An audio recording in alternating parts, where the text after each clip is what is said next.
പ്രധാനമന്ത്രി നരേന്ദ്രമോദി പാർലമെന്റിനെ അഭിസംബോധന ചെയ്യുന്നു. തത്സമയ സംപ്രേഷണത്തിലേക്ക്. उसके मूल में इंडियन एस्पिरेशन सबसे सर्वोच्च पद पर होना चाहिए, प्राथमिकता पर होना चाहिए.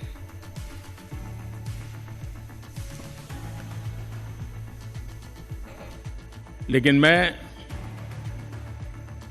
बहुत सोच समझ करके कहना चाहता हूं, क्या कभी छोटे कैनवास पर कोई बड़ा चित्र बना सकता है क्या?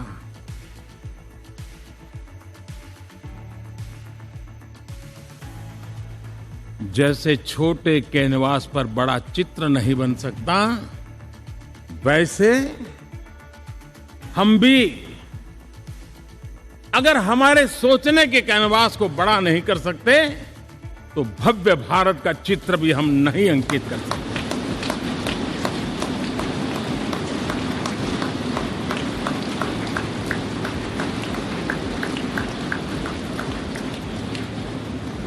पचहत्तर साल का हमारे पास अनुभव है. हमारे पूर्वजों ने जो कुछ भी रास्ते बनाए, उससे हमने सीखा है. हमारे पास एक बहुत बड़ी विरासत है. इस विरासत के साथ अगर हमारे सपने, हमारे संकल्प जुड़ जाए, हमारा सोचने का दायरा बदल जाए, हमारा कैनवास बड़ा हो जाए, तो हम भी उस भव्य भारत के चित्र को अंकित कर सकते हैं, उस तस्वीर का खाका खींच सकते हैं, उसमें रंग भरने का काम हम भी कर सकते हैं, और आने वाली पीढ़ी को वो भव्य दिव्य मां भारती के हम उनको सुपुर्द कर सकते हैं. दोस्तों, अमृतकाल के 25 वर्षों में भारत को अब बड़े कैनवास पर काम करना ही होगा. अब हमारे लिए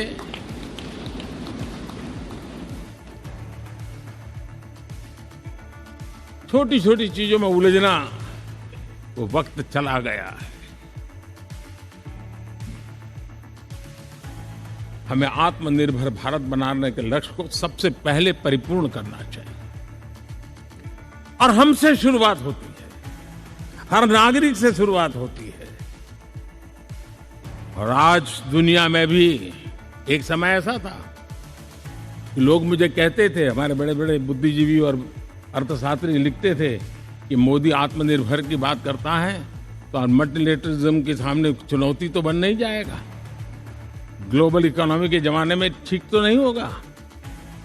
लेकिन 5 साल के भीतर भीतर देखा, दुनिया भारत के आत्मनिर्भर मॉडल की चर्चा करने लगी.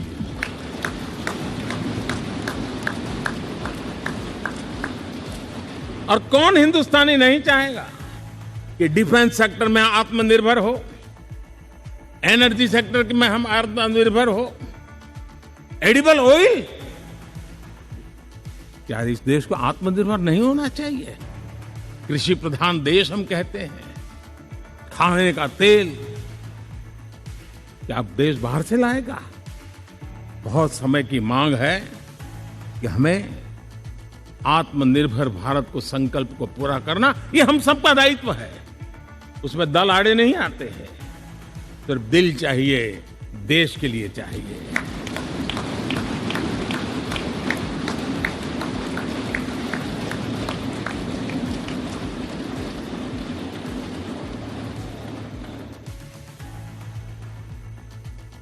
हमें अब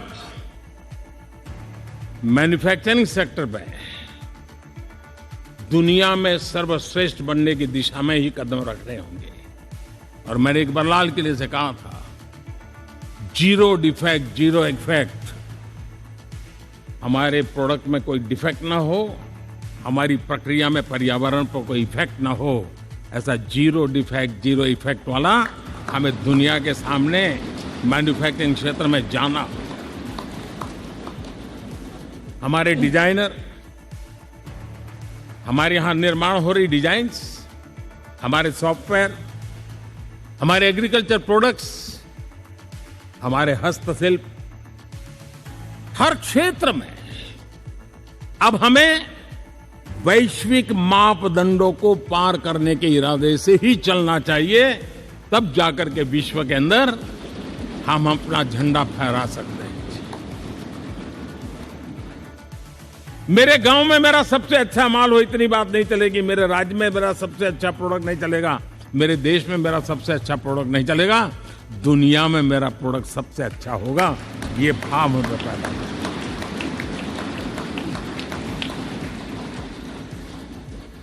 हमारी यूनिवर्सिटीज दुनिया के अंदर टॉप रैंकिंग में आए, अभी इसमें हमें पीछे नहीं रहना है। हमारे शिक्षा जगत को नई नेशनल एजुकेशन पॉलिसी मिली है, एक खुलापन है, सर्व स्वीकृत बनी है, उसके सहारे अब हमें चल पड़ना है। और दुनिया के टॉप मोस्ट यूनिवर्सिटीज में अभी जब G20 में विश्व के मेहमान आए तो मैंने नालंदा की एक तस्वीर रखी थी वहां, और जब मैं दुनिया को कहता था 1500 साल पहले मेरे देश में दुनिया की उत्तम से उत्तम यूनिवर्सिटी हुआ करती थी, तो उन सुनते ही रह जाते थे। लेकिन हमें उसे प्रेरणा लेनी है, पर प्राप्त तो अभी करके रहना है, ये हमारा संकल्प होना है। आज हमारे देश का नौजवान खेल जगत के अंदर दुनिया में हमारी पहचान बना रहा है। टियर 2, टियर 3 सिटी से, गांव, गरीब परिवारों से, गांव से देश के नौजवान, देश की बेटे बेटियां आज खेल कूद के जगत जीवन में हमारा नाम रोशन कर रही है। लेकिन देश चाहता है और देश का संकल्प होना चाहिए कि अब खेल कूद के हर पोडियम पे हमारा तिरंगा भी लहराता होगा।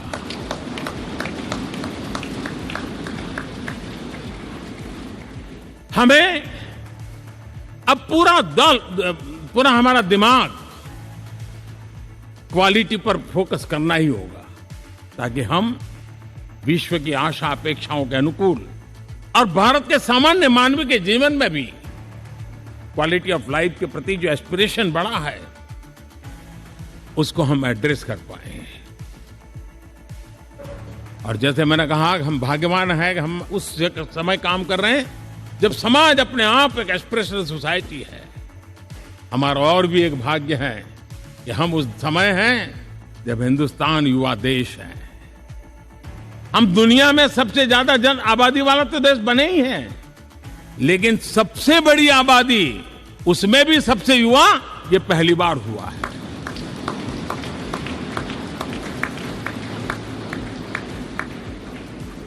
जिस देश के पास ये युवा शक्ति हो, युवा सामर्थ्य हो, तब हमें उसकी टैलेंट पे भरोसा है, हमें उसकी संकल्प शक्ति पे भरोसा है, उसकी साहस में हमें भरोसा है।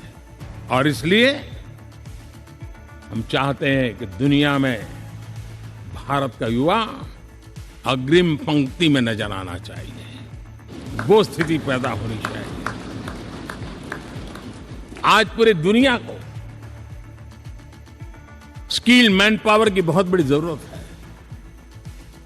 और भारत विश्व की इस आवश्यकता की पूर्ति के लिए अपने आप को सज्ज कर सकता है और उन आवश्यकताओं को पूरी कर करके दुनिया में अपनी एक जगह भी बना सकता है। और इसलिए विश्व में उनकी आवश्यकता के लिए किस प्रकार के मैन पावर की जरूरत है, किस प्रकार के उनको ह्यूमन रिसोर्स की जरूरत है, उस स्किल मैपिंग का काम भी चल रहा है। और उस स्किल मैपिंग के अनुसार भारत के अंदर स्किल डेवलपमेंट की तरफ हम बल दे रहे हैं। और जितना ज्यादा हम स्किल डेवलपमेंट पर बल देंगे, भारत के नौजवानों का सामर्थ्य विश्व में अपना डंका बजाने में कोई कमी नहीं रखेगा। और हिंदुस्तानी जहां गया है उसने अच्छाई की छाप छोड़ी है, कुछ कर गुजरने की छाप छोड़ी है। ये सामर्थ्य हमारे अंदर पहले से पड़ा हुआ है, और हमारे पहले जो लोग गए हैं उन्होंने इससे छवि भी बना के रखी हुई है। आपने देखा होगा पिछले दिनों करीब 150 नर्सिंग कॉलेज एक साथ खोलने का निर्णय किया। पूरे दुनिया में बहुत बड़ी रिक्वायरमेंट है नर्सिंग की। हमारी बहन, हमारी बेटियां, हमारे बेटे उस क्षेत्र में दुनिया में पहुंच सकते हैं, आसानी से पहुंच सकते हैं। पूरे विश्व की जरूरत है, और ये तो मानवता का काम है जिसमें हम पीछे नहीं रहेंगे। आज मेडिकल कॉलेजेस का इतना व्यापक रूप से निर्माण, देश की आवश्यकता तो पूरी करनी ही करनी है, दुनिया की आवश्यकताओं में भी योगदान दे सकते हैं। कहने का तात्पर्य यही है, हर छोटी चीज पर बारीकी से ध्यान देते हुए, उस पर अपना ध्यान केंद्रित करते हुए हमें आगे बढ़ना है। हमें भविष्य के लिए सही समय पर सही फैसले भी लेने होते हैं। हम फैसलों को टाल नहीं सकते। हम राजनीतिक लाभ नुकसान के गणा भाग के अंदर अपने आप को बंधी नहीं बना सकते। हमें तो देश के एस्पिरेशन के लिए हिम्मत के साथ नए निर्णय करने होते हैं। आज सोलर पावर के सफल मूवमेंट्स हमारी भावी पीढ़ी के लिए एनर्जी क्राइसिस से मुक्ति की गारंटी दे रहा है। आज मिशन हाइड्रोजन आने वाले दिनों में जो एनवायरनमेंट की चिंता है, जो टेक्नोलॉजी में बदलाव आ रहा है, उसके समाधान का रास्ता देने का सामर्थ्य रखती है। आज हमारा सेमीकंडक्टर जिस प्रकार से जीवन चलाने में हमारे हृदय की जरूरत रहती है, वैसे ही आज हमारी टेक्नोलॉजी चिप्स के बिना चल नहीं सकती और सेमीकंडक्टर उसके लिए बहुत अनिवार्य है। उस दिशा में हम आगे जाकर के इलेक्ट्रॉनिक मैन्युफैक्चरिंग में कोई रुकावट ना आए और जीवन कहीं अटक न जाए, उसलिए एक बहुत बड़ी मात्रा में हम काम कर रहे हैं। जल जीवन मिशन, हर जिले में 75 अमृत सरोवर, हमारी भावी पीढ़ी को, हमारे बच्चे उनको कभी पानी के बिना तरसना न पड़े, इसकी चिंता हम आज कर रहे हैं। विश्व के बाजार में हमारा हर व्यापार कारोबार पहुंचे, कॉम्पिटिटिव ताकत के साथ खड़ा रहे, लॉजिस्टिक सिस्टम को और अधिक कम खर्च वाला बनाना, एफिशिएंट बनाना, उस दिशा में हम बहुत नीतियां लेकर के चल रहे हैं। आज समय की मांग है कि भारत का एक ऐसा भारत का हम निर्माण करें। नॉलेज, इनोवेशन, ये समय की मांग है और दुनिया में हमें अग्रिम पंक्ति में जाने का ये रास्ता भी है। और इसलिए पिछले हमने समय नेशनल एजुकेशन पॉलिसी के साथ साथ टेक्नोलॉजी के बढ़ावे के लिए हमने रिसर्च और इनोवेशन का एक कानून भी पारित किया है, ताकि हमारे देश के नौजवानों को इस इनोवेशन के और चंद्रयान 3 की सफलता के बाद देश के नौजवानों के मन में विज्ञान की तरफ आकर्षण बढ़ रहा है। हमें मौका गंवाना नहीं है। हमारी युवा पीढ़ी को हमने പുതിയ ഭാവിയിലേക്ക് ഇന്ത്യ നടന്നെടുക്കുന്നു. ഇന്ത്യയുടെ ഭരണനിർവഹണം ലോകത്തിന് തന്നെ മാതൃകയാണ്. പുതിയ മന്ദിരത്തിൽ പുതിയ തുടക്കം, പുതിയ ഇന്ത്യയിലേക്ക് ആണ് ഇനി പോകുന്നത്. വികസിത ഇന്ത്യയ്ക്കായി വീണ്ടും നമുക്ക് പ്രതിജ്ഞയെടുക്കാമെന്നാണ് പ്രധാനമന്ത്രി നരേന്ദ്രമോദി സംസാരിക്കുന്നത്. നമുക്കതിലേക്ക് തിരികെ